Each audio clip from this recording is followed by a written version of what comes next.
Au printemps dernier, à la faveur d'une indiscrétion, la Fondation de services politiques apprend l'introduction de la théorie du genre dans certains manuels scolaires. Depuis plus de 10 ans, cette fondation, un groupe d'influence catholique ancré à droite, conteste le bien fondé de cette théorie. Sa porte-parole ne prend pas cette indiscrétion à la légère. Nous avons écrit au ministre pour lui demander de stopper la diffusion de ces livres, puisque l'année scolaire n'était pas encore terminée, c'était possible. Nous lui avons demandé un rendez-vous, nous n'avons pas eu de rendez-vous. Nous lui avons demandé d'organiser un débat, parce que c'est l'affaire de toute la nation. Et nous n'avons jamais eu de réponse, donc nous sommes revenus à la charge. Chaque semaine, nous écrivons de façon à maintenir le sujet dans l'actualité pour que le ministre de l'Éducation nationale prenne une décision. Et les efforts de la Fondation paient. Fin août, 80 députés demandent par courrier le retrait des manuels en cause. Écoutez, j'ai été sensibilisé parce que quelques médias en ont parlé, les associations catholiques, entre autres, l'ont évoqué. Et puis, il y a des électeurs qui sont venus me voir, qui, d'ailleurs, bien souvent, entre nous soit dit, étaient de religion catholique, on va dire. Et même pour beaucoup pratiquants, qui sont venus me voir pour me dire « Mais monsieur le député, qu'est-ce que c'est que ça ?»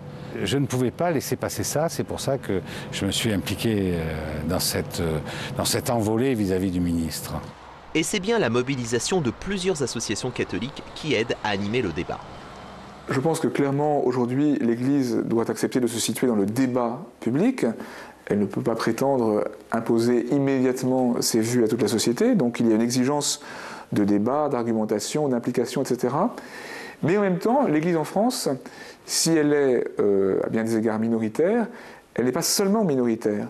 Elle conditionne de manière très profonde la culture, l'histoire, la manière dont la société, dont le pays est organisé.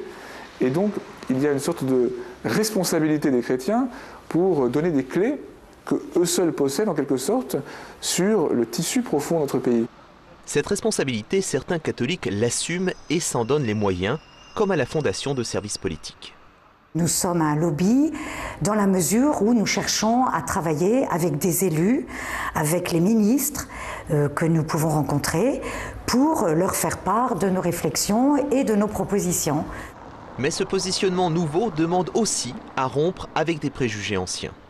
Sur beaucoup de sujets de société, les chrétiens ne défendent pas une opinion confessionnelle qu'ils voudraient imposer au reste de la société, mais ils défendent une position éthique que leur foi les aide à construire, mais qui ne se réduit pas à leur appartenance spirituelle et qui peut être dite en termes rationnels, partageables avec d'autres. C'est en résumé la nouvelle mission des catholiques dans les débats qui animent les sociétés européennes déchristianisées.